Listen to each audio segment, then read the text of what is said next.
जो हमारे crop pattern है उसके बारे में पढ़ेंगे, ठीक है। और भी छोटे छोटे टॉपिक हैं उसके बारे में आज बात करेंगे। Cropping pattern, cropping pattern, cropping pattern यानी फसल का पैटर्न क्या है, किस आधार पे फसल को उगाया जा रहा है, यानी जिस तरीके जो मेथड हम यूज करते हैं फसल को लगाने का वही पैटर्न हमारा कहलाता है। उसमें टाइप्स है क्रॉपिंग के। पहला है मोनोक्रॉपिंग और सिंगल क्रॉपिंग।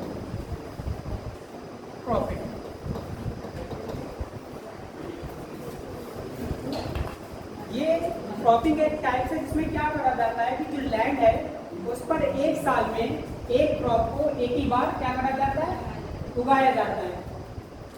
जनरली हम कह सकते हैं कि जो रबी फसल होती है उसके लिए हमें ड्राई लैंड की जरूरत पड़ती है और रबी फसल को ही साल में एक बार उगाया जाता है, जो कि हमारे ड्राई एरिया है जैसे राजस्थान हो गया, गुजरात हो गया, यहाँ पर इस फसल को ज़्यादा पाई जाती है और एक साल में एक ही बार इसका प्रोडक्शन किया जा सकता है। दूसरा हमारा है multiple cropping.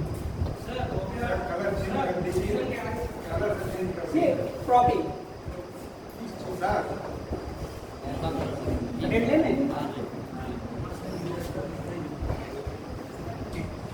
Multiple cropping, multiple cropping background का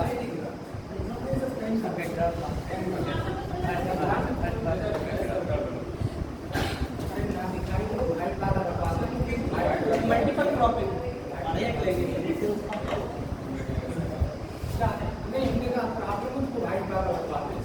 मल्टीपल क्रॉपिंग में क्या होता है कि कई फसलों को एक साथ यानी कि एक ईयर के कई हिस्से में अल्टरनेटिव तरीके से उगाया जाता है। जैसे इस बार हमने कर लिया है सरसों का हो गया, उसके बाद क्या कर लिया है शुगर केन हो गया, तो अल्टरनेटिव तरीके से फसलों को उगाया जाता है एक ही लैंड पर स्पेसिफिक टाइम में, ठीक है। उसके बाद इसके भी कुछ टाइप्स होते हैं मल्टीपल क्रॉपिंग के। एक तो जनरली बता दें कि बहुत सी फसलें एक साल में उगाई जाती हैं, मगर इसके भी टाइप्स होते हैं, उसे देख लेते हैं।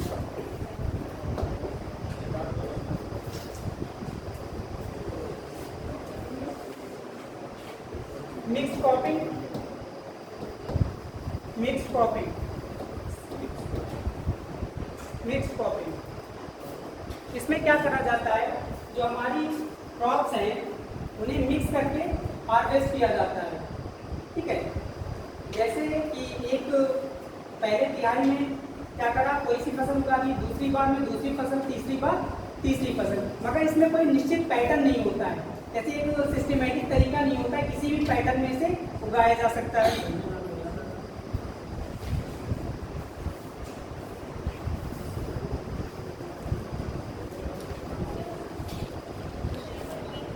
हाँ क्या करें, अच्छा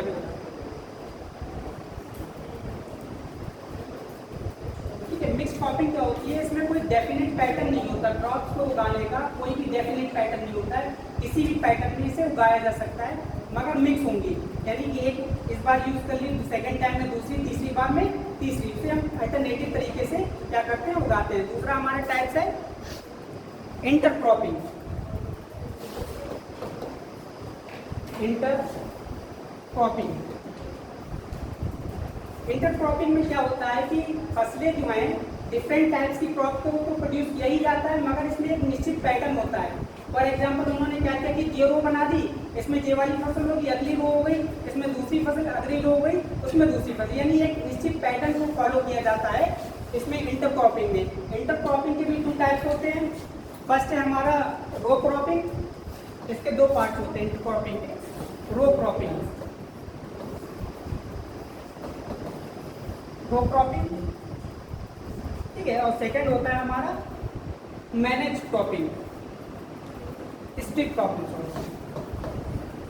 स्ट्रिक्ट क्रॉपिंग। रो क्रॉपिंग क्या होता है कि जो फसल है हमारी, जो क्रॉप्स हैं उन्हें रो में लाइनों में एक एक करके क्या करा जाता है, प्रोड्यूस किया जाता है, बोया जाता है। और जो स्ट्रिक्ट क्रॉपिंग है इसमें चौड़ी चौड़ी पट्टियों पे क्या करा जाता है, फसलों को उगाया जाता है। इसमें जो रो है एक रो इसकी है, एक रो इसकी, अल्टरनेटिव तरीके से इसमें करी जाती है। Sequence creeping. नेक्स्ट है हमारा सीक्वेंस क्रॉपिंग। सीक्वेंस क्रॉपिंग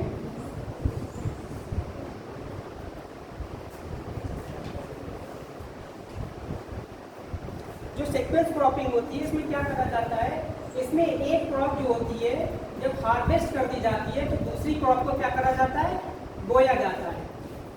यानी कि जो फसल अभी लगी हुई थी अब उसे जब हार्वेस्ट कर दिया जाएगा तो उसके बाद सेकंड क्रॉप को बोया जाएगा। यानी एक सीक्वेंस होता है, एक के बाद एक तरीके से। एक पूरी कंप्लीटली हार्वेस्ट हो जाएगी, उसके बाद दूसरी को बोया जाएगा। इसके बाद मिक्स क्रॉपिंग में जो था पैटर्न नहीं होता है निश्चित रूप, ठीक है। और जो हमारी इंटरक्रॉपिंग है इसमें एक पैटर्न होता है, डेफिनेट पैटर्न होता है जो कि अडॉप्ट किया जाता है प्रोड्यूसर द्वारा। और लास्ट है हमारा relay cropping. Relay cropping relay cropping relay cropping की एक खासियत होती है, इसमें जो सेकंड जो क्रॉप्स होती है जिसे हम बोने वाले होते हैं उसे हमें पहले ही बो देते हैं। यानी कि जो फर्स्ट क्रॉप है उसकी हार्वेस्टिंग से पहले ही सेकंड पंप क्या कर देते हैं, इसकी बुआई शुरू कर देते हैं। ऐसा इसलिए किया जाता है, इसमें दो तरीके यानी जो कॉम्प्लीमेंट्री क्रॉप होती है उसमें करा जाता है, जैसे कॉटन हो गई और मस्टर्ड हो गई। ये क्या है, एक तरीके की कॉम्प्लीमेंट्री है, इनका कॉम्बिनेशन बनता है। तो अगर हमने कॉटन बोया तो कॉटन की हार्वेस्ट करने से पहले हम क्या कर देंगे, उसे मस्टर्ड को बो देंगे। तो इसमें क्या है, डिफरेंस इतना है कि हार्वेस्टिंग से पहले ही दूसरी को क्या कर दिया जाता है, बो दिया जाता है। ये थे टाइप्स मल्टीपल क्रॉपिंग के। उसके बाद हमारी सेकंड आती है ratoon cropping. Ratoon cropping ratoon cropping ratoon RATOON ratoon cropping.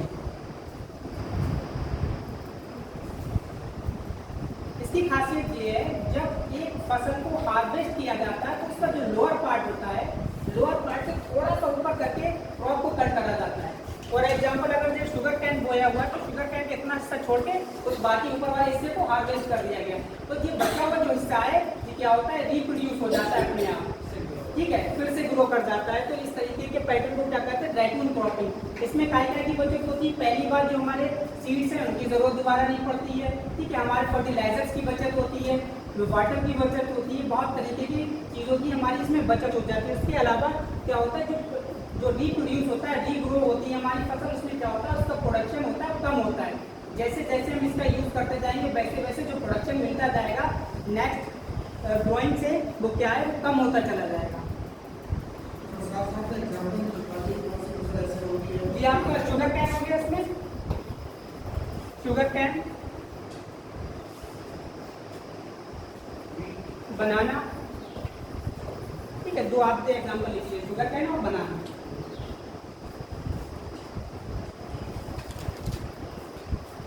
Other concept of farming, other concept of farming. कुछ और कॉन्सेप्ट है, ये तो हमने टाइप क्रॉपिंग के देखिए कौन कौन से टाइप से सिस्टमेटिक तरीके से क्रॉपिंग की जाती है, मगर कुछ अदर कॉन्सेप्ट है फार्मिंग के, उन पे बात कर लेते हैं। पहला है हमारा मिक्स्ड फार्मिंग। अभी वो मिक्स्ड क्रॉपिंग थी मगर ये मिक्स्ड फार्मिंग है। मिक्स्ड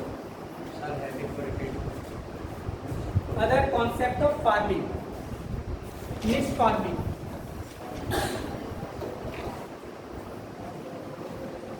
मिक्स्ड फार्मिंग क्या होती है, इसमें हम क्रॉप के कल्टीवेशन के साथ साथ क्या करते हैं, जो लाइव स्टॉक होता है, रियरिंग ऑफ लाइव स्टॉक यानी पशुपालन, क्रॉप प्रोडक्शन के साथ साथ हम पशुपालन भी करते हैं। यानी कि हम एक कॉम्प्लीमेंट्री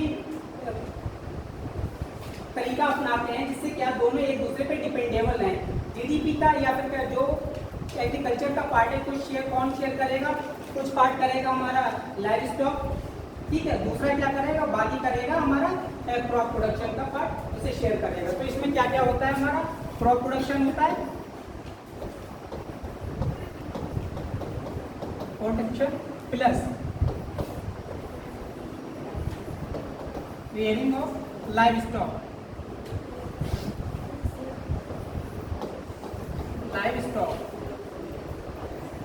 स्टॉक ऐसे लिख लीजिए लाइव स्टॉक, ठीक है, लाइव स्टॉक।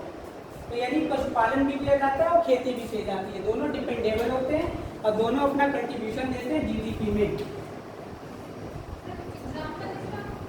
किसका एग्जाम्पल? नॉर्मली जैसे हमने क्या करा, इधर हमने चारा लगाया, मशीन लगाई, इधर क्या करा हमने गाय भैंस को पाल लिया। तो डिपेंडेबल है, जो भैंस के लिए चारा चाहिए होगा यहाँ से यूज हो जाएगा, ठीक है, दोनों को दूध भी देगी प्लस यहाँ से हमें कुछ इसे हम ट्रेड भी कर सकते हैं, इससे चारा है इसे बेच भी सकते हैं, तो हमें क्या मिलेगा, दोनों से अर्निंग होगी। इधर दूध बेचने से भी अर्निंग होगी, इधर फसल को बेचने से भी अर्निंग होगी, तो डिपेंडेबल होते हैं दोनों। वर्टिकल फार्मिंग ये इंपॉर्टेंट है आपका, vertical farming, vertical farming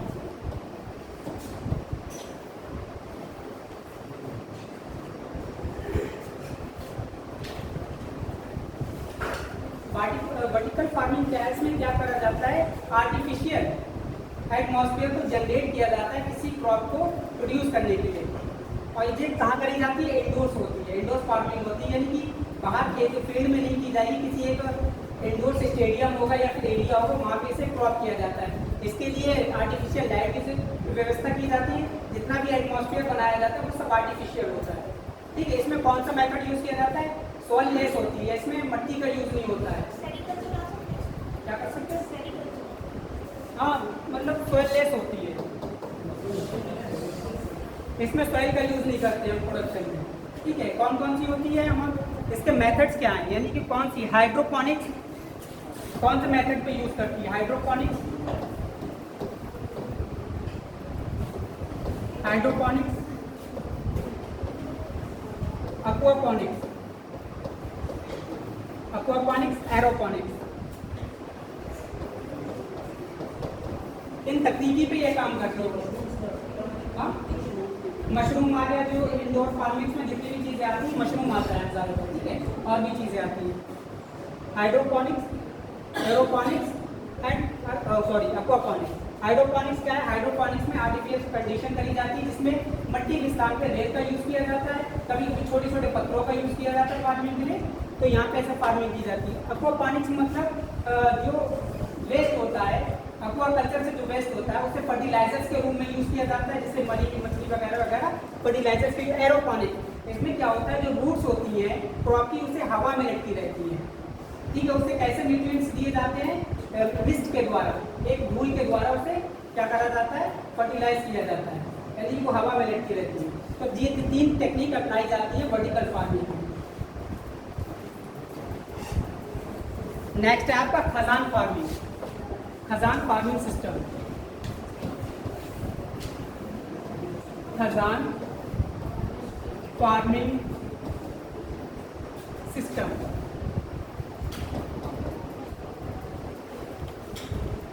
khazan farming system, अगर वो वर्टिकल फार्मिंग में कुछ चीज़ ऐसी हो या ना समझ में आए तो पूछ लेना, थोड़ा टेक्निकल उसके टर्म्स है, ठीक है।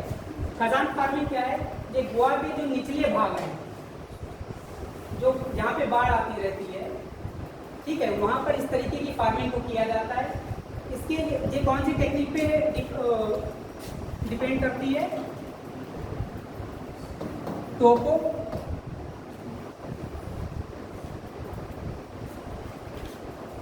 Hydro, topo hydro,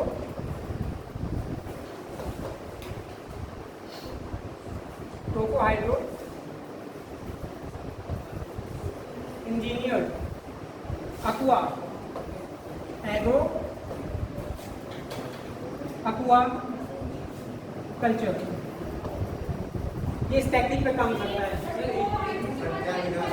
topo hydro engineered, engineer से तो इंजीनियर बनता है, ठीक है, INGINNERED, engineered agro aquaculture. ये टेक्निकल टर्म सही से समझिए, समझ में आ जाएगी खजान फार्मिंग है क्या।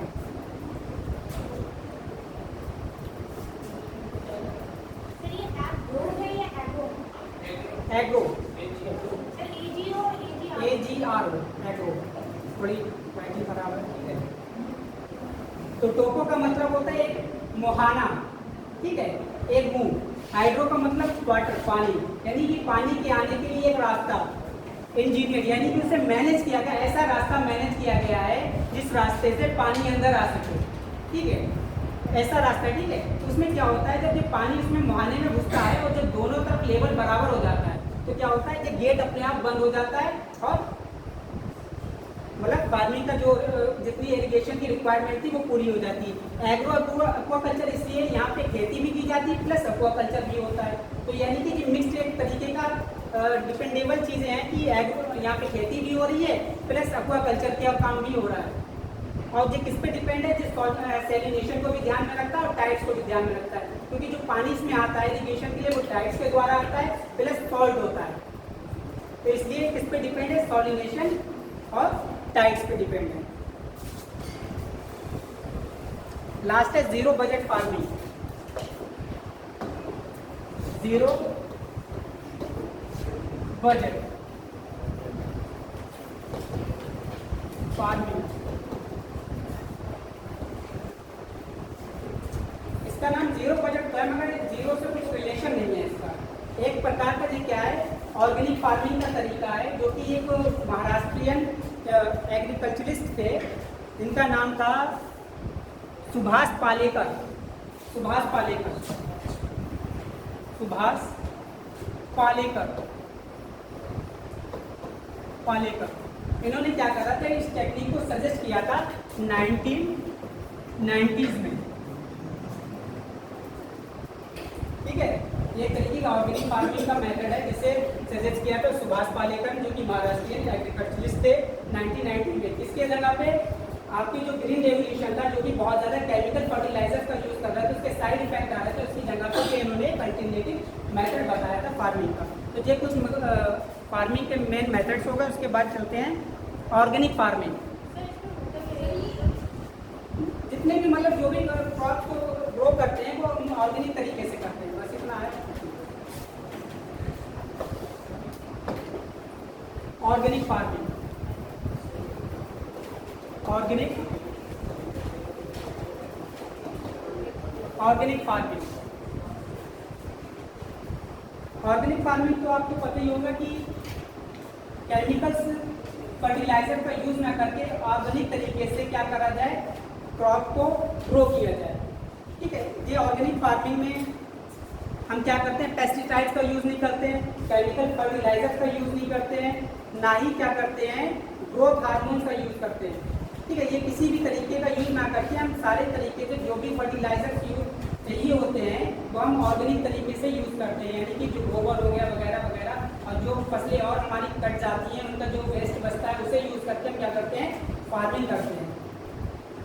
इसके इम्पोर्टेंस क्या हो सकते हैं, कैन ग्रो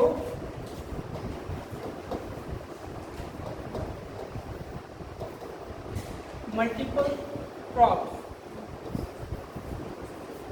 हम इसमें बहुत सी फसलों को एक साथ उगा सकते हैं, जिससे क्या हो कि बायोडाइवर्सिटी बनी रहे। बायोडाइवर्सिटी बनी रहेगी तो जो पेस्टिसाइड पेस्ट की ज़्यादा प्रॉब्लम नहीं होगी और जो फर्टिलाइजर्स हैं उनकी भी ज़्यादा ज़रूरत नहीं पड़ेगी, ठीक है।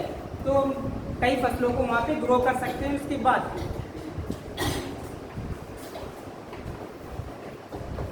सोल फिजिकल है,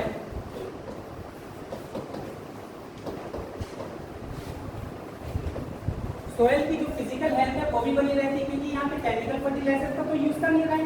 पर केमिकल फर्टिलाइजर की जगह पे हम क्या करते हैं, ऑर्गेनिक फर्टिलाइजर का यूज करते हैं, जिससे क्या होता है कि टॉक्सिनेशन नहीं होता है सोयल में, तो इससे क्या होता है हमारी सोयल सेफ रहती है। उसके बाद reduce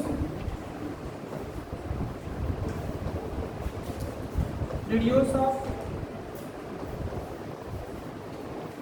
human and animal health hazard,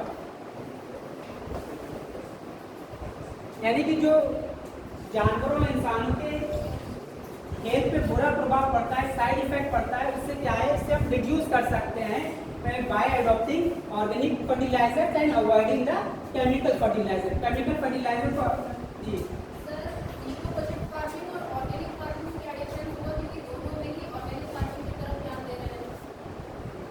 organic farming जो न्यू कॉन्सेप्ट है, जो कि अभी जल्दी आया और जो जीरो बजट फार्मिंग है, ये 90s में दे दिया गया था, जो कि अल्टरनेटिव है, कुछ नहीं है उसमें भी। क्या है इसमें थोड़ा गवर्नमेंट क्या कर रही है, इनिशिएटिव ले रही है, नए नए मतलब इंस्टीट्यूशनल क्रेडिट भी प्रोवाइड कर रही है, मगर इसमें 1990 वाले में ऐसा कुछ नहीं था।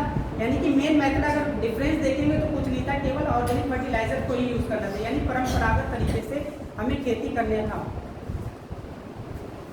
कहाँ पर थे? तो यानी कि जो एनिमल हेल्थ है और प्लस जो ह्यूमन हेल्थ है वो क्या होगा, उसका हैजार्ड नहीं होगा, यानी उन्हें दिक्कत नहीं होगी किसी तरीके की, यानी टॉक्सिनेशन लेवल डाउन हो जाएगा।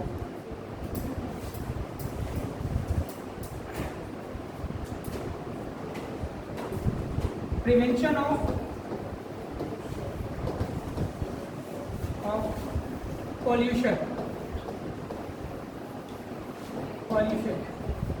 पॉल्यूशन को प्रिवेंट करना, क्योंकि जो हमारा केमिकल फर्टिलाइजर उसका यूज करते हैं तो हमारा सॉइल पोल्यूशन भी फैलता है, उसके साथ साथ एयर पोल्यूशन भी फैलता है। और अगर हम ऑर्गेनिक फर्टिलाइजर का यूज करेंगे तो सॉइल पोल्यूशन तो होगा नहीं, उसके साथ साथ हमारा एयर पोल्यूशन भी नहीं होगा।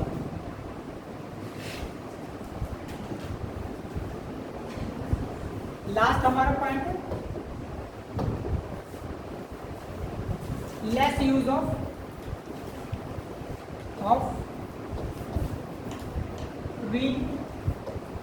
renewable energy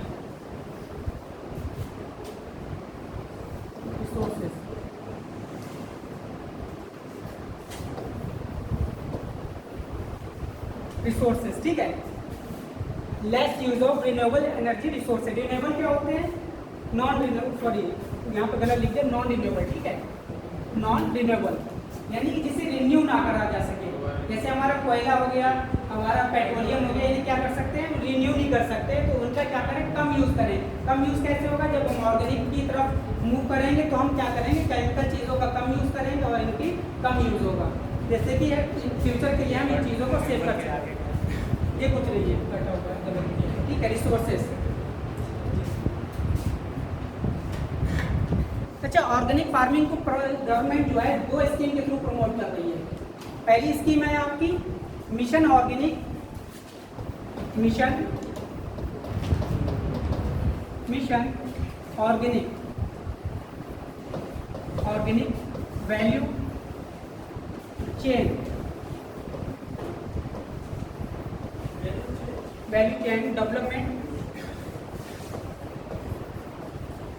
development for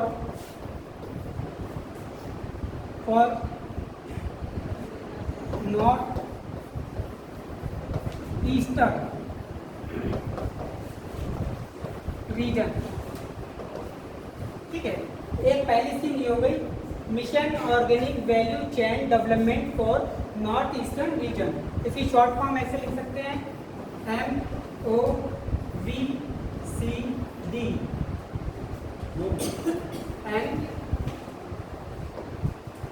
ER, short form बना लेना आप। इसकी शॉर्ट फॉर्म है mission organic value chain development for north eastern region. एक स्कीम ये हो गई। दूसरी स्कीम है परंपरागत कृषि विकास योजना। क्या शुरुआत का तो डेटा नहीं है, ठीक है, मतलब इसके थ्रू क्या करती है गवर्नमेंट प्रमोट कर रही है। शुरुआत का हुई है वो डेटा थ्रू।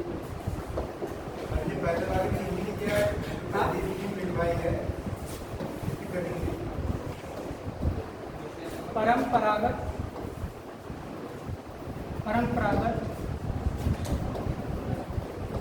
कृषि विकास योजना PAVY, ठीक है। 2 स्कीम है इसके थ्रू प्रमोट कर रही है गवर्नमेंट ऑर्गेनिक फार्मिंग को, कृषि विकास। हाँ सर, जो पहली वाली स्कीम लिखवाई है वो हिंदी में क्या है? हिंदी में तो मुझे नहीं पता। पूछ सकते हो, एक वर्ड टू वर्ड हम ट्रांसलेट कर दें, मगर बाकायदा लाइन टू लाइन नहीं करेंगे, ठीक है। कोई वर्ड नहीं समझ में आ रहा तो पूछ सकते हो। परंपरागत कृषि विकास योजना, ये दूसरी बात है, ठीक है, ये हिंदी में ही है। हाँ,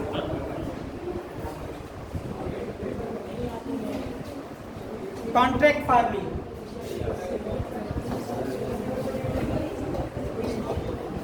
कॉन्ट्रैक्ट फार्मिंग ऐसा होता है जो चीज़ें जिस मीडियम में पढ़ी जाती है वो उसी में ध्यान देती है। अगर हिंदी पढ़ो तो हिंदी में याद होगा। कॉन्ट्रैक्ट फार्मिंग हिंदी मीडियम में क्या पढ़ा, हिंदी को समझा तो हिंदी में। कॉन्ट्रैक्ट फार्मिंग, कॉन्ट्रैक्ट फार्मिंग क्या होती है, इसमें जो होता है फार्मर्स और जो हमारे कंपनी होती है उनके बीच एक कॉन्ट्रैक्ट हो जाता है। क्या होता है, प्री डिटरमाइंड प्राइस, जो प्राइस होते हैं पहले से डिटरमाइंड हो जाते हैं कि फसल के, कि भाई जो आप फसल कर रहे हो इसके हम इतने रुपए देंगे और ये हमारा सौदा हो गया, ठीक है। उसमें क्या करता है, जो हमारी कंपनी होती है वो क्या करती है, आपको अच्छे सीड्स भी अवेलेबल कराती है, फर्टिलाइजर्स भी अवेलेबल कराती है और फाइनेंस भी करती है जिससे कि अच्छा प्रोडक्शन हो सके, ठीक है। तो कॉन्ट्रैक्ट फार्मिंग का मतलब यही है सर कि लोगों के बीच एक कॉन्ट्रैक्ट हो जाता है कि भाई जो फसल है इसका हम इतना इतना पैसा देंगे होने के बाद, ठीक है। और जो जितनी भी उसकी फैसिलिटीज प्रोवाइड कराई जाती है वो फार्मर जो आपकी कंपनी होती है उसके द्वारा ही दी जाती है। इसकी कुछ इंपॉर्टेंस है, फीचर्स हैं, फीचर्स लिखिए सर। फीचर्स कॉन्ट्रैक्ट फार्मिंग के,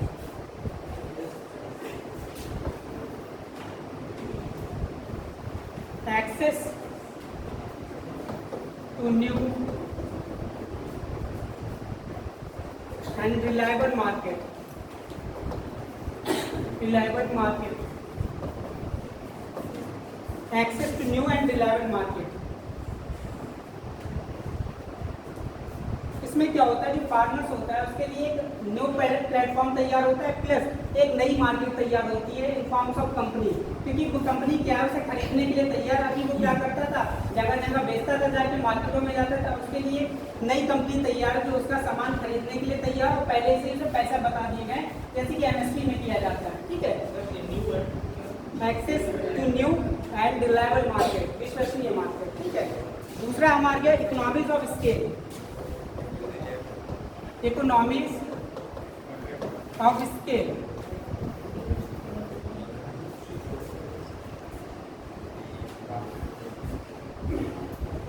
economies of scale, economies of scale क्या, इसे क्या समझते हो आप? इकोनॉमीज ऑफ स्केल, जब कोई भी चीज का प्रोडक्शन लार्ज स्केल पे किया जाता है, बड़े एरिया पे किया जाता है, तो क्या होता है कि जो प्रोडक्शन कॉस्ट है वो कम होता चला जाता है। जाहिर सी बात है, बड़े लैंड पे हम अच्छी मशीनों का यूज़ कर सकते हैं, फर्टिलाइजर्स भी जो महंगे मिल रहे हैं छोटे लैंड पे तो यूज़ नहीं कर पाएंगे, बड़े लैंड पे करेंगे तो वो किफ़ायती होगा, ठीक है। इसी प्रकार से जितने भी इक्विपमेंट होते हैं जब बड़े लैंड पे बड़े एरिया में किए जाते हैं या लार्ज स्केल पे किए जाते हैं तो हमें इकोनॉमीज ऑफ स्केल मिलती है। यानी कि इकोनॉमीज ऑफ स्केल का मतलब होता है जो हमारे कॉस्ट ऑफ प्रोडक्शन होता है वो डिक्रीज होता चला जाता है। इसमें भी यही होता है कॉन्ट्रैक्ट फार्मिंग में, क्योंकि बड़े लेवल पे किया जाता है तो इसमें इकोनॉमिक्स ऑफ स्केल प्राप्त होगी, यानी कि जो प्रोडक्शन है हमारा, सॉरी कॉस्ट ऑफ प्रोडक्शन है वो डिक्रीज होता चला जाता है।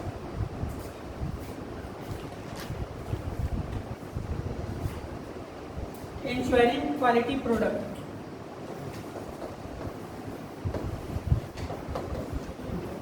क्वालिटी ऑफ प्रोडक्ट,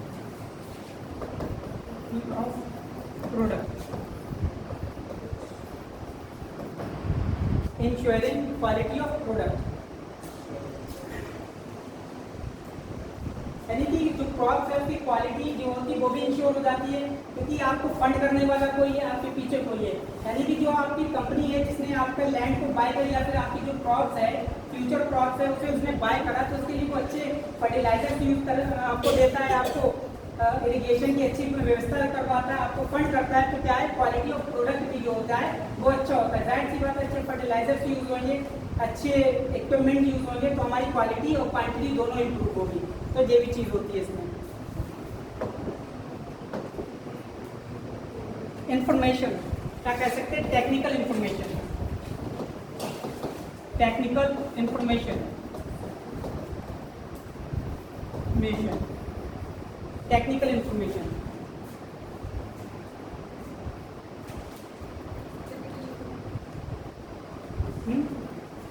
जो कंपनी होती है या जिसने कॉन्टैक्ट किया फार्मर के साथ, वो क्या करती है, टेक्निकल इन्फॉर्मेशन, टेक्निकल नॉलेज भी देती है फार्मर्स को कि किस तरीके से खेती की जाए, किस तरीके के फसल को बोया जाए, किस तरीके से काटा जाए, कौन कौन से स्टेप पे मैकेनाइजेशन को यूज़ किया जाए। तो सारी तकनीकें बताई जाती हैं, जिससे क्या होता है, हमारी क्वालिटी या फिर कह सकते हैं प्रोडक्ट की क्वालिटी इंप्रूव होती है। उसके बाद लास्ट है आपका प्राइस, लास्ट नहीं है, price volatility. Price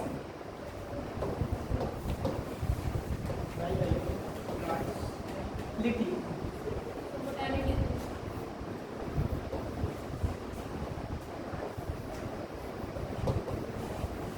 price volatility, ठीक है,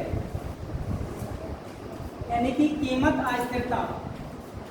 कीमत अस्थिरता इसमें क्या होता है, जब पहले से ही किसी चीज़ को बता दिया जाता है कि भाई आपको आपकी फसल की इतनी कीमत दी जाएगी, तो उसमें जो अस्थिरता होती है प्राइस में, कि उसे पता नहीं होता है कि किसान को आने वाले समय में जो हमारी क्रॉप तैयार होगी वो कितने रुपए में बिकेगी। तो इसकी अनसर्टेनिटी खत्म हो जाती है, वॉलेटिलिटी क्या होती है, खत्म हो जाती है, यानी स्टेबिलिटी आ जाती है प्राइस में। तो उसे पहले से ही पता है कि भाई हमें इतने रुपए मिल जाएंगे हमारी फसल पे, तो ये इसकी वॉलेटिलिटी कम होती है। लास्ट है आपकी शेयरिंग ऑफ रिस्क।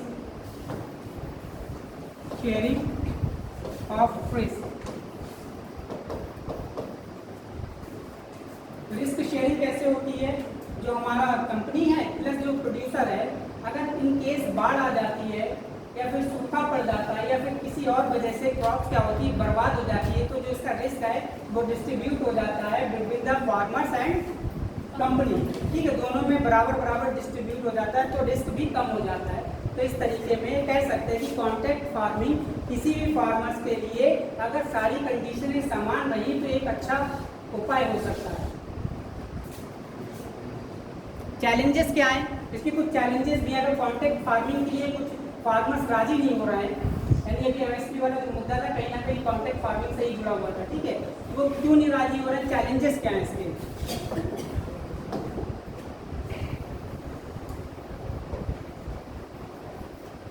चैलेंजेस क्या क्या हो सकते हैं, चैलेंजेस ये हो सकते हैं कि जो स्पॉन्सर है, जो स्पॉन्स कर रहा है या कंपनी जिसका हमने नाम दिया है, वो क्या कर सकता है, जो उसने वादा किया है जो सीड्स देने का, वो समय पर ना दे, समय पर नहीं देगा तो बुआई नहीं हो पाएगी समय पे, हो सकता है फसल अच्छी नहीं होगी, यानी लेट होगी, तो जाहिर सी बात है कुछ सीड्स उग जाएंगी, कुछ नहीं उगेंगे, यानी कि अनसर्टेनिटी बनी रहेगी। उसके बाद क्या हो सकता है, उसने सीड्स दिए भी हैं तो अच्छी क्वालिटी के ना दें, तो ये चैलेंजेस बने रहते हैं फार्मर्स के सामने।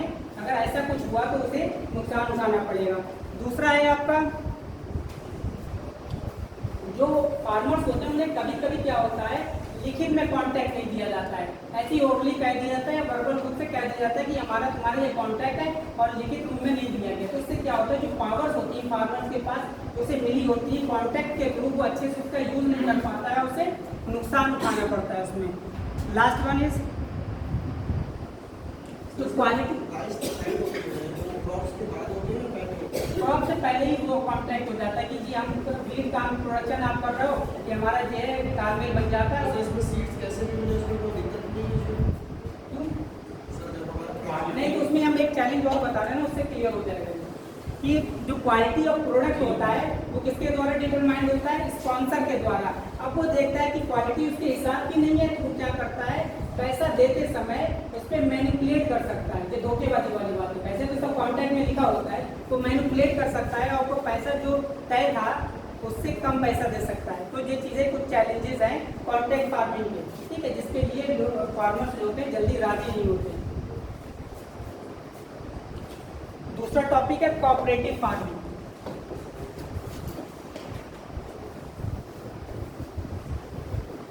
Cooperative farming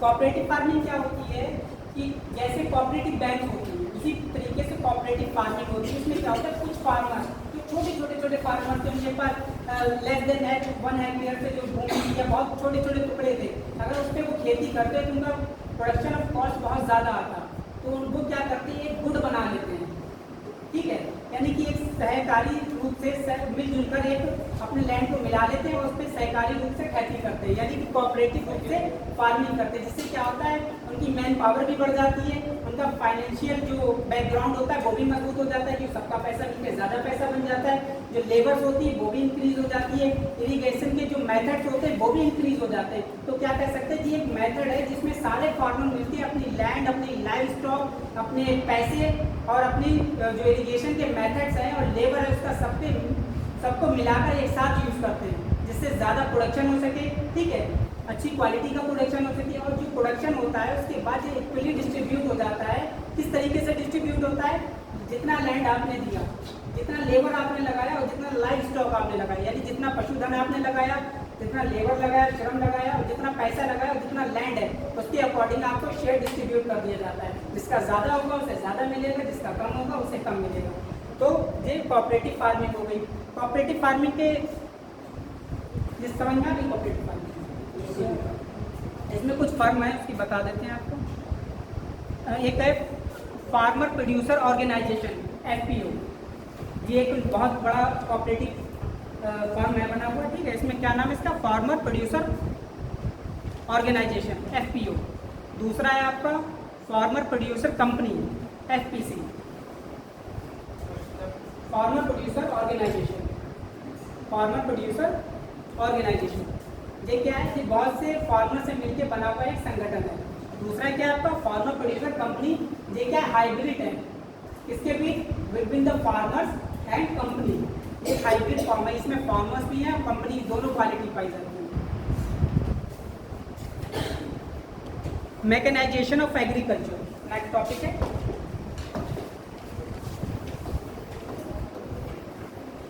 mechanisation of farming या फार्म।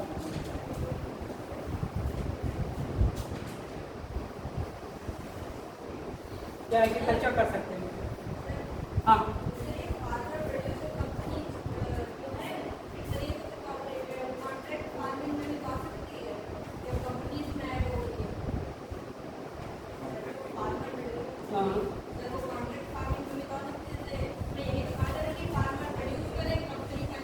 हाँ, वो अगर वो क्वालिटीज अगर पाई जाती तो आ जाएगी, मगर उसमें चीज़ें देखी जाती ना। इसमें बताया कि हाइब्रिड है, यानी प्रोड्यूसर भी है और फार्मर भी, के बीच की कंडीशन है।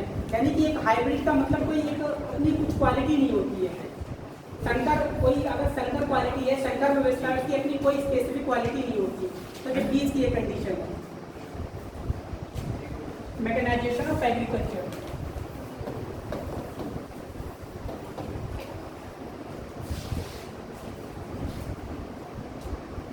एग्रीकल्चर में मैकेनाइजेशन कैसे किया जाए? जैसे कि अच्छे मेथड्स यूज़ किए जाएं, यानी अच्छे इक्विपमेंट्स यूज़ किए जाएं, अच्छी टेक्निक की, एडवांस टेक्निक की यूज़ किए जाए। यही क्या है हमारा मैकेनाइजेशन ऑफ फार्मिंग। ये क्या करता है? हमारे कॉस्ट ऑफ प्रोडक्शन को डिक्रीज करता है, ठीक है, क्वालिटी ऑफ प्रोडक्ट को इंक्रीज करता है और प्रोडक्शन को भी इंक्रीज करता है। और ये कौन कौन से स्टेप पे मैकेनाइजेशन किया जा सकता है, वो स्टेप्स के ऊपर बात करते हैं।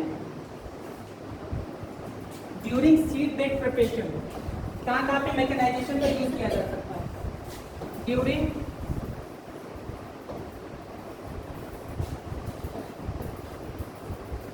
Seed bed preparation,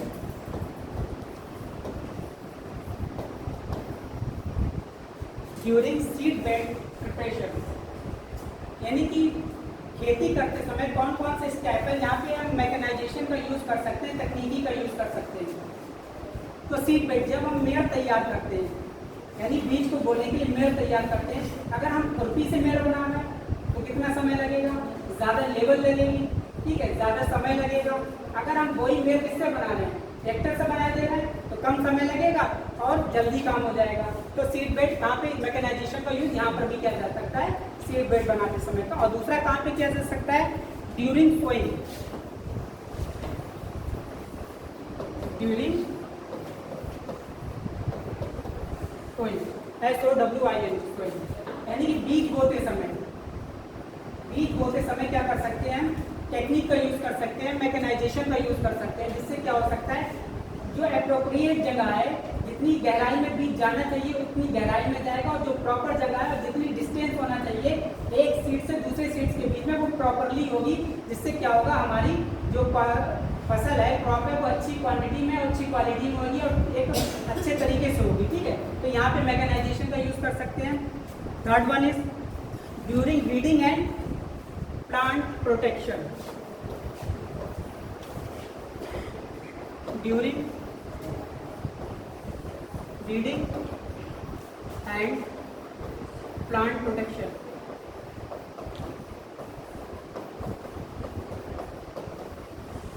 plant protection weeding निराई जब करते हैं, ठीक है, निराई का मतलब जब फसल थोड़ी बड़ी हो जाती है उसके आसपास हम साफ सुथराई करते हैं, तो वहाँ पे भी हम मैकेनाइजेशन का यूज़ कर सकते हैं। और दूसरी जगह प्लांट प्रोटेक्शन, जब प्लांट को हमें प्रोटेक्ट करना होता है यहाँ वहाँ पर भी मैकेनाइजेशन का यूज़ करके हम अपनी फसल को बचा सकते हैं और उसे सही जो फाइनल उसका डेस्टिनेशन है वहाँ तक पहुँचा सकते हैं। लास्ट है आपका harvesting and threshing. During harvesting and threshing. During harvesting and threshing. Threshing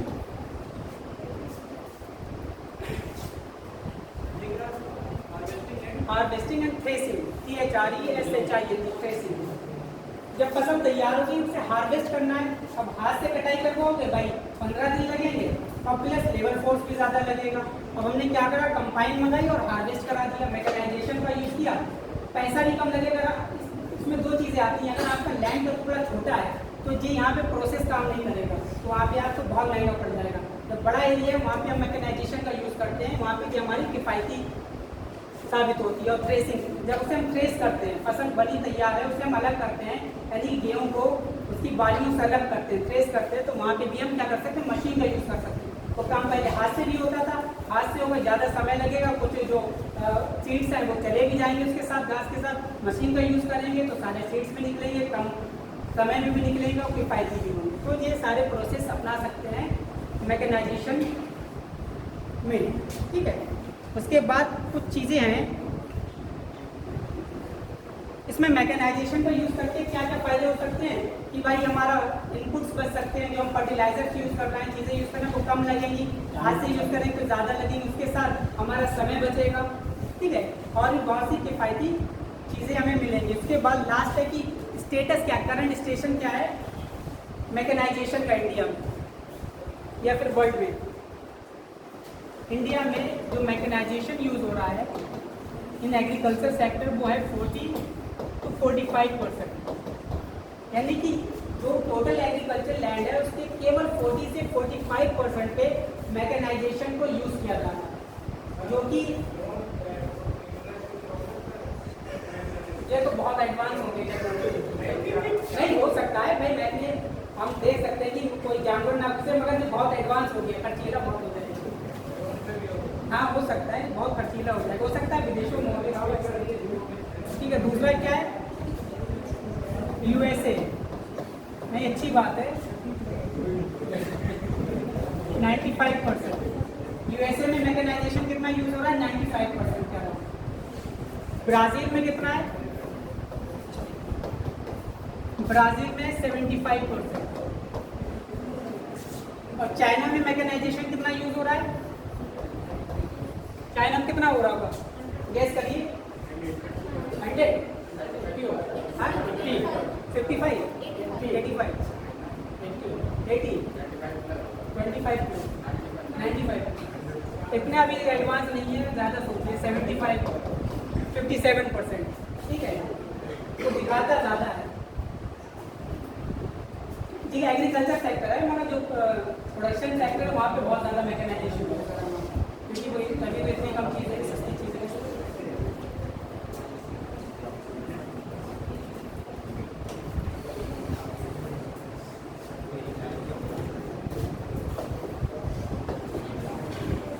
agriculture finance, अच्छा इससे शुरू करने से पहले एक छोटा सा टॉपिक है, एग्रीकल्चर डाइवर्सिफिकेशन। ये सुना है नहीं, ये क्या होना चाहिए? कृषि विविधता कह सकते हैं इसे हिंदी में, विविधता, एग्रीकल्चर डाइवर्सिफिकेशन। अभी हाल ही में ये ज़्यादा मुद्दा उठ रहा है कि कृषि को, एग्रीकल्चर को डाइवर्सिफाई किया जाए, यानी कि बहुत सी फसलों को एक साथ उगाया जाए। जिससे क्या होगा कि जो इंटरडिपेंडेंट फसलें हैं, क्रॉप्स हैं, वो क्या करेंगी, एक दूसरी फसल को सहयोग करेंगे। इससे डाइवर्सिफिकेशन बढ़ेगा, जो पेस्ट की प्रॉब्लम है वो कम होगी, जो फर्टिलाइजर केमिकल यूज हो रहा है वो कम यूज होंगे। इससे क्या होगा, अल्टीमेटली ये तो डाइवर्सिफाई मॉल बनेगा।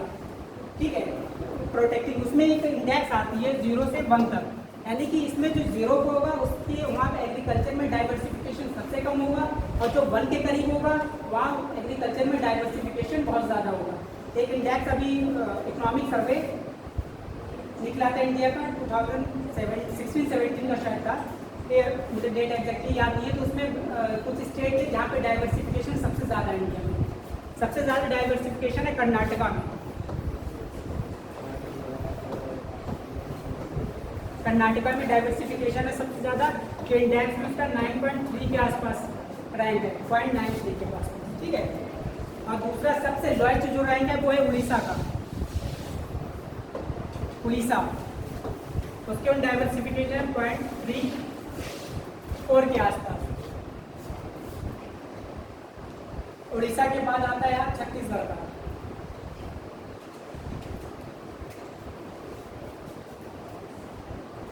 एक टर्म और यूज होता है एग्रीकल्चर में, शायद सुना हो आप लोगों ने, प्रोटेक्टेड एग्रीकल्चर जोन। वो क्या होते हैं? प्रोटेक्टेड एग्रीकल्चरल जोन, ऐसे जोन जिन्हें प्रोटेक्ट किया गया है गवर्नमेंट के द्वारा। तो आपका जो कावेरी डेल्टा है कर्नाटका में ना, कावेरी डेल्टा, तो उसे उस जोन को क्या करा गया, गवर्नमेंट के द्वारा प्रोटेक्ट किया गया। वहाँ पे एग्रीकल्चर, वो भी ऑर्गेनिक एग्रीकल्चर के अलावा कोई काम नहीं किया जा सकता, कोई और चीज़ का प्रोडक्शन नहीं किया जा सकता, वो गवर्नमेंट के द्वारा प्रोटेक्ट किया गया है कावेरी डेल्टा। उड़ीसा लास्ट है, इसका रेट रहेगा 0.34। इसके बाद था आपका छत्तीसगढ़, नहीं सेकंड लास्ट, वो सेकंड लास्ट को लेकर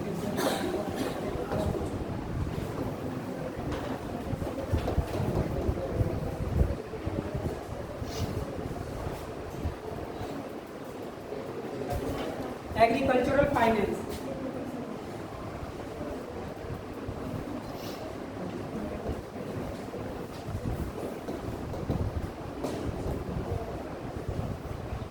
एग्रीकल्चरल फाइनेंस, अब जाहिर सी बात है, जब इसमें बड़े लेवल पे फार्मिंग हो रही है, इम्पोर्टर्स भी बन गया है, तो जाहिर प्रमोट भी करना बनता है कि एग्रीकल्चर फार्मिंग को कौन प्रमोट करेगा। तो गवर्नमेंट प्रमोट करवाती है, कुछ फाइनेंशियल इंस्टीट्यूशंस होती हैं वो प्रमोट करती है। इसमें सोर्सेज हम लिख लेते हैं, सोर्सेज कौन कौन सी सोर्सेज हैं, वो इंस्टीट्यूशनल सोर्सेज हैं,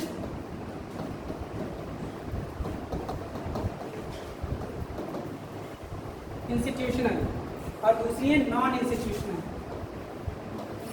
non institutional, non institutional. Institutional में कौन कौन आ जाएगी, कौन कौन आना चाहिए इंस्टीट्यूशनल में? नाबार्ड आ जाएगी। कुछ मगर स्पेसिफिक नाम बताइए थोड़ा। Commercial bank, commercial bank, cooperative bank,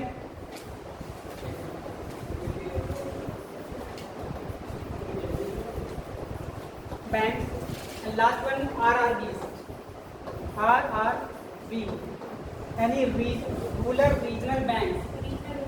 ठीक है, रीजनल रूरल बैंक। इसके बाद इसमें आगे मनी लैंडर्स,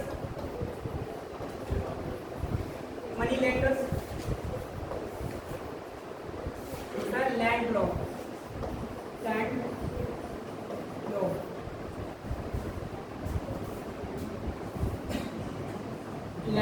यानी कि आपका कह सकते हैं जमींदार और साहूकार। कॉमर्शियल में आपका वाणिज्यिक बैंक, सहकारी बैंक और क्षेत्रीय ग्रामीण बैंक।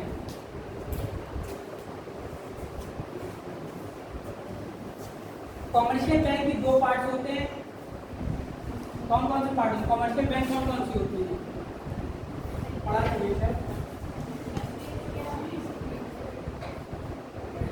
एक शेड्यूल कमर्शियल बैंक होती है and non schedule commercial bank होती है।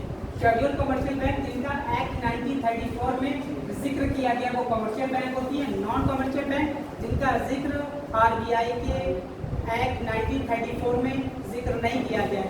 कमर्शियल बैंक में आपकी बहुत सारी बैंकें, इसमें ठीक है कुछ आपकी पब्लिक सेक्टर बैंक होती हैं, एक एसबीआई कुछ इंडिपेंडेंट एक संस्था है, ठीक है। कमर्शियल बैंकों में हमारी जो पब्लिक सेक्टर बैंक है उसमें 12 बैंकें हैं इंक्लूडिंग एसबीआई, ठीक है।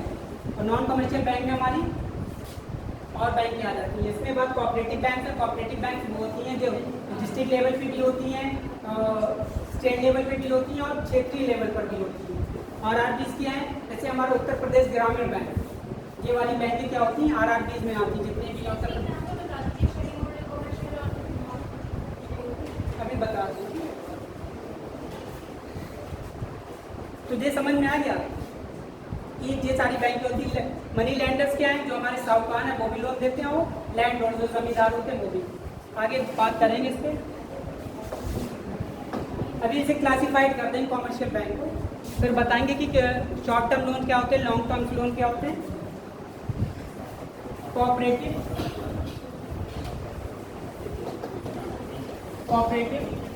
Credit institution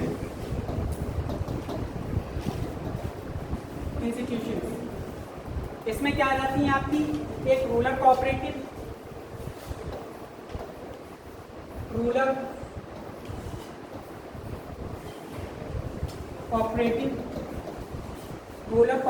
credit institution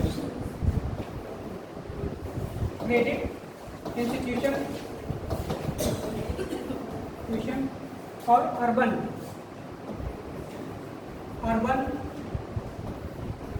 cooperative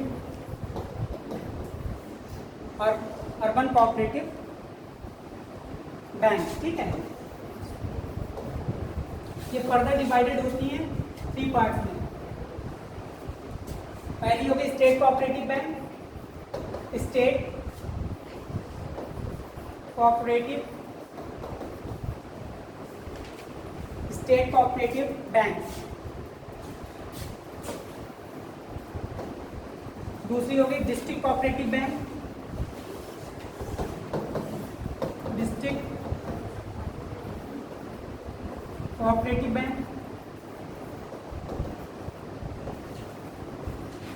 bank. और हो गई तीसरी हो गई हमारी primary agricultural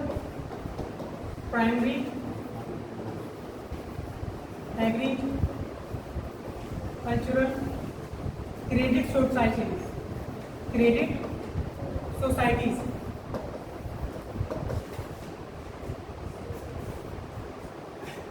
state cooperative bank, district cooperative bank, primary agricultural credit societies.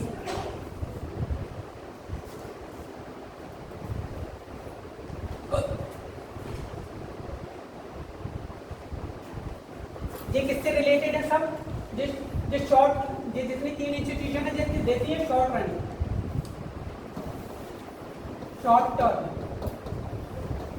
Term loan देती है, ठीक है। ये शॉर्ट टर्म लोन देंगे प्राइमरी एग्रीकल्चरल क्रेडिट सोसाइटीज, ये शॉर्ट टर्म वाली है, ठीक है। यहाँ पे लॉन्ग टर्म का दे देंगे, ये बाद में लिख पाएंगे, ठीक जगह नहीं, यहाँ पे यहीं पे लॉन्ग टर्म का आ जाएगा। ये तीनों इंस्टीट्यूशन क्या है? ये शॉर्ट टर्म लोन देती है। कहीं बताएंगे शॉर्ट टर्म लोन कितने के होते हैं और किस किस चीज़ों के लिए दी जाते हैं। लॉन्ग टर्म लोन ये कौन देता है? Long term loan state cooperative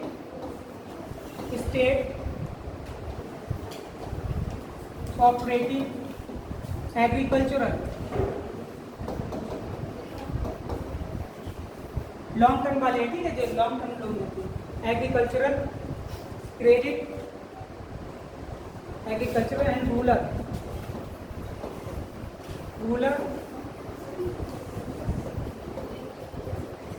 development bank.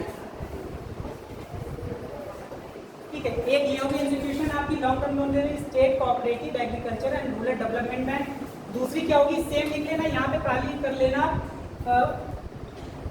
Primary कर लेना। ठीक है, primary cooperative agriculture and rural development, first ये हो गई, एक और होती है, दूसरी प्राइमरी हो जाएगी,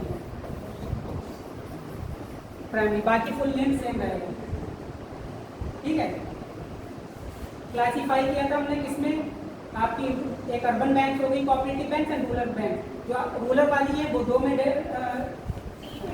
एक्सप्लेन थी, आपकी शॉर्ट टर्म में एंड लॉन्ग टर्म में।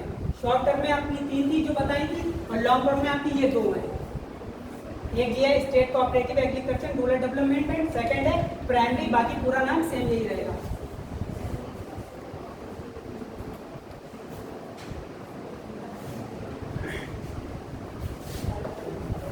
जो शॉर्ट टर्म लोन होते हैं उनकी अवधि या टेन्योर पीरियड कितना होता है, 15 मंथ तक, 15 मंथ तक। शॉर्ट टर्म जो लोन दिए जाते हैं वो 15 मंथ के दिए जाते हैं। और जो लोन किस चीज़ के लिए दिए जाते हैं आपके, जैसे पेस्टिसाइड लेना हो, फर्टिलाइजर्स को लेना हो, ठीक है, या फिर इरिगेशन से संबंधित जो फैसिलिटी अगर आप चाहिए तो उसके लिए शॉर्ट टर्म लोन दिए जाते हैं। और शॉर्ट टर्म लोन कौन देता है, आपके लैंडर देते हैं, ठीक है, और लैंडलॉर्ड्स देते हैं, प्लस आपकी जो कोऑपरेटिव बैंक हैं वो देती है शॉर्ट टर्म लोन। दूसरा होता है लॉन्ग टर्म लोन, होता है आपका 15 मंथ टू 5 ईयर, ठीक है, सॉरी मीडियम टर्म होते हैं वो, short term medium term,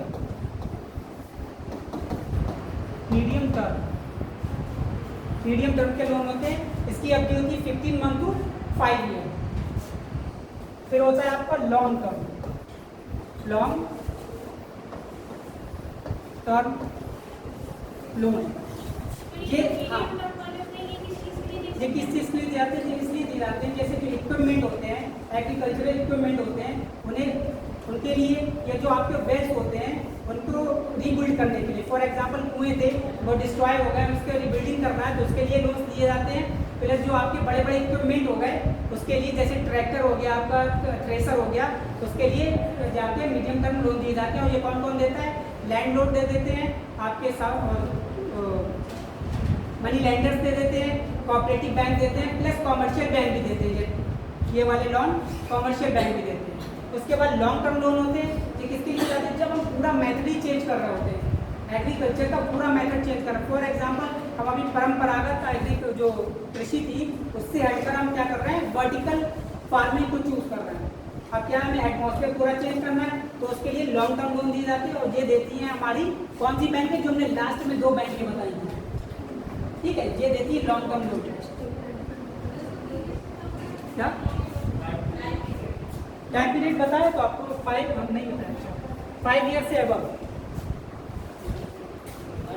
beyond the 5 year, ऐसे लिख लीजिए, beyond the 5 year, 5 year, beyond the 5 year, यानी 5 साल से ऊपर के जितने लोन होते हैं, सॉरी, तो वो क्या होते हैं, लॉन्ग टर्म आपके लोन होते हैं।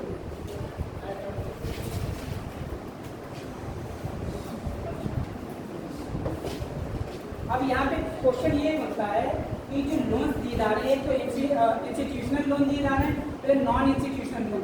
तो भारत में इंस्टीट्यूशनल लोन लास्ट के ईयर्स में बढ़ा है, इंक्रीज हुआ है, डिक्रीज हुआ है, या फिर कांस्टेंट है, या फिर फ्लैक्चुएशन हुआ है।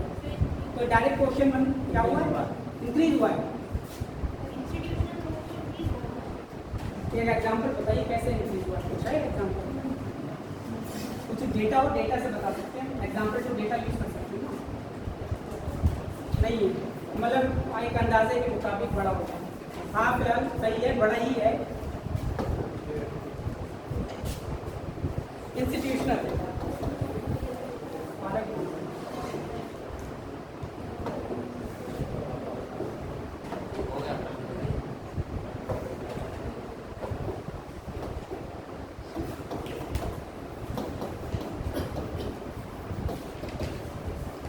इंस्टीट्यूशनल लोन, इसकी डेट क्या थी, डेट लिखी 2016-17 में कितना था, 72%। और non institutional non institutional loan ये कितना है 28%।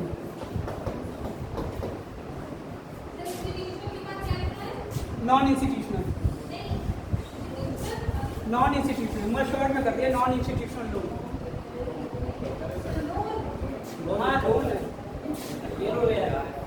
ठीक है। 72% का पार्टिसिपेशन कौन कर रहा है 72 है 72 इंस्टीट्यूशन जितना भी लोन दिया जा रहा है उसमें जो इंस्टीट्यूशनल लोन है वो 72% दे रहा है और जो नॉन इंस्टीट्यूशनल यानी कि जो साहूकार है बंदीदार है वो कितना दे रहे हैं 28% दे रहे हैं। ये हाल की वर्षों में इसमें क्या देखने को मिला है इंस्टीट्यूशनल लोन इंक्रीज करा है due to intervention of government ने फोकस किया इंटरवेंशन किया और इसलिए ये लोन बढ़ गया। कुछ इनिशिएटिव लिए गए क्योंकि वो साहूकार थे बहुत सारे क्या कर रहे थे एक्सप्लॉइटेशन करते थे। आपके जो कृषक होते थे छोटे बहुत 10% का ब्याज दर 20% का मंथली बहुत ज़्यादा लेते थे यानी जो फसल होती पूरी कर्ज में ही चली जाती थी। इसमें एक चीज़ और आई है हाँ जो इस टोटल जो इंस्टीट्यूशनल लोन है उसमें सबसे ज़्यादा जो कंट्रीब्यूशन है वो आपका कॉमर्शियल बैंक का है ये भी ध्यान रखना। टोटल इंस्टीट्यूशनल में जो कंट्रीब्यूशन है टोटल लोन का उसमें कॉमर्शियल बैंक का सबसे ज़्यादा है 80% के समथिंग ठीक है अप्रॉक्स में लेना एग्जैक्टली 80% के अप्रॉक्स। लास्ट एक बचा है आपका टॉपिक FDI इन इंडिया। इस पे बात कर लेते थोड़ा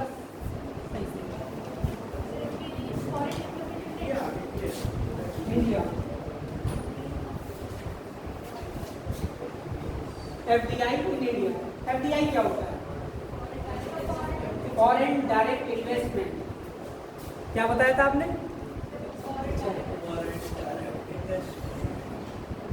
गलत नहीं जाता है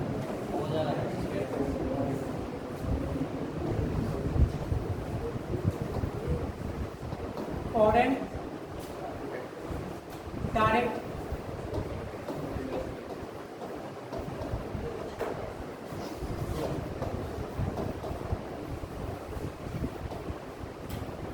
विदेशी प्रत्यक्ष निवेश शायद ऐसा कहेंगे विदेशी प्रत्यक्ष निवेश ऐसा इन्वेस्टमेंट जो कि विदेशियों द्वारा विदेशी गवर्नमेंट के द्वारा या विदेशी लोगों के द्वारा हमारे वहाँ संस्थागत रूप से डायरेक्टली इन्वेस्टमेंट किया जाता है उसी को क्या कहते हैं फॉरेन डायरेक्ट इन्वेस्टमेंट ठीक है। यानी कि किसी भी पार्ट में कोई भी एक इंस्टीट्यूशन को खोल सकते हैं कोई भी संस्था कोई भी यूनिट लगा सकते हैं उसमें इन्वेस्टमेंट कर सकते हैं। मगर यहाँ पे हम बात कर रहे हैं एग्रीकल्चर से रिलेटेड तो यहाँ पे कुछ तरीके हैं कि कौन कौन से एग्रीकल्चर सेक्टर में फॉरेनर लोग इन्वेस्टमेंट कर सकते हैं। उसके दो मेथड हैं एक तो डायरेक्ट रूट है और एक रूट है गवर्नमेंट के थ्रू आता है। एक ऑटोमेटिक रूट हो गया और एक गवर्नमेंट का। फॉर एग्जांपल कोई इन्वेस्टमेंट कर रहा है तो गवर्नमेंट की निगाह तो होना चाहिए ना। मगर लिबरलाइजेशन को हमने अडॉप्ट कर लिया है हमें क्या करना है अपने प्रोडक्ट को प्रमोट भी करना है या एग्रीकल्चर को भी प्रमोट करना है तो हमने कुछ चीज़ों में क्या करा है डायरेक्ट रूट को इस्तेमाल कर लिया है जिसे हम कह सकते हैं ऑटोमेटिक रूट। इसमें गवर्नमेंट का कोई इंटरवेंशन नहीं होता। तो दो रूट हैं FDI के भारत में एग्रीकल्चर इन्वेस्टमेंट में भारत ने दो रूट दिए। पहला है आपका ऑटोमेटिक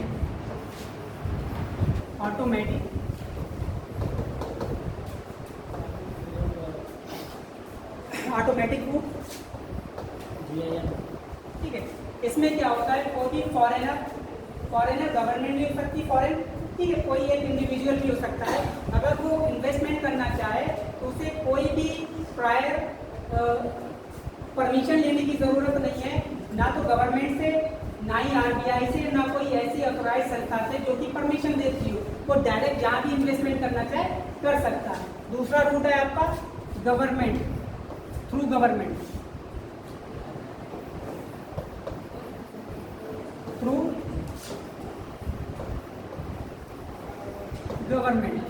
इसमें क्या है कुछ सेक्टर एग्रीकल्चर के ऐसे हैं जिसमें अगर किसी फॉरेनर को इन्वेस्टमेंट करना है तो गवर्नमेंट का अप्रूवल लेना जरूरी है ठीक है। तो दो रूट हो गए FDI की। एक रूट हो गया कि ऑटोमेटिक रूट है जिसमें कोई अप्रूवल लेने की जरूरत नहीं है गवर्नमेंट से ना RBI से और दूसरा रूट हो गया है गवर्नमेंट से अप्रूवल लेने के बाद आप क्या कर सकते हो, इन्वेस्टमेंट कर सकते हो। वो कौन कौन सी चीज़ें हैं जिसमें ऑटोमेटिक तरीके से आप इन्वेस्टमेंट कर सकते हो, और वो कौन से तरीके जिसमें आप डायरेक्टली इन्वेस्टमेंट कर सकते हो। देखिए एरिया, कौन कौन सा एरिया इसमें लिख लीजिए शायद। Floriculture, floriculture, horticulture, development of seeds, animal husbandry, automatic में आएगा। एफडीआई कितना है, 100% है, यानी कोई भी ऐसा सेक्टर जो कि हम बता रहे हैं इसमें 100% फॉरेनर क्या कर सकता है, इन्वेस्टमेंट कर सकता है, वो ऑटोमेटिक तरीके से। फ्लोरिकल्चर हो गया, इसमें हॉर्टिकल्चर हो गया, डेवलपमेंट ऑफ सीड्स हो गया, हॉर्टिकल्चर HORTICULTUR हॉर्टिकल्चर, सीड्स हो गया, डेवलपमेंट ऑफ सीड्स, ठीक है। एनिमल हस्बेंड्री हो गया, एक्वाकल्चर हो गया, एनिमल हस्बेंड्री। अब 5 प्लांटेशन क्रॉप है, वो क्या है, कॉफ़ी हो गई, रबर हो गई, कार्डेमम हो गई, इलायची, ठीक है। और पाम ऑयल हो गया, ऑलिव ऑयल ट्री हो गया, palm oil tree, olive oil tree, और कार्डेमम, रबर और coffee, rubber, cardamom, CRDMM, cardamom, ठीक है। Palm oil tree, olive oil tree. Government वाले ठीक है, डायरेक्ट रूट के सब, ये ऑटोमेटिक वाले थे। इसमें क्या है, 100% FDI है, लिख लीजिए इसमें 100% FDI है। इन चीज़ों में अगर कोई फॉरेनर इन्वेस्टमेंट करना चाहता है तो वो 100% इन्वेस्टमेंट कर सकता है, उससे कोई भी प्रायर अप्रूवल की ज़रूरत नहीं है गवर्नमेंट से, ना ही RBI से। दूसरा आपका हो गया है जिसमें वो भी फ्री है, इसमें है कल्टीवेशन ऑफ वेजिटेबल, सेकेंड है cultivation of vegetable and mushroom. नहीं ये भी नहीं है, ये भी डायरेक्ट है, लिख लो cultivation of vegetable and mushroom and services related to allied sector. हाँ repeat, cultivation of vegetable and mushroom and services related to allied sector, agriculture से जो अलाइड सेक्टर है उनसे, ठीक है। Services related to allied sector, इसमें भी 100% investment है, फॉरेन यानी FDI 100% है, और डायरेक्ट रूट के थ्रू यानी कि ऑटोमेटिक रूट के थ्रू इसमें भी इन्वेस्टमेंट होगा। लास्ट है tea cultivation and processing, last है tea cultivation and processing. Tea cultivation चाय का उत्पादन, टी कल्टीवेशन एंड प्रोसेसिंग, इसमें भी 100% FDI है, 100% है, मगर इसमें प्री अप्रूवल लेने की ज़रूरत है गवर्नमेंट की, ये डायरेक्ट रूट नहीं है, ये इसका चलता है थ्रू गवर्नमेंट, आप से FDI कर सकते हो।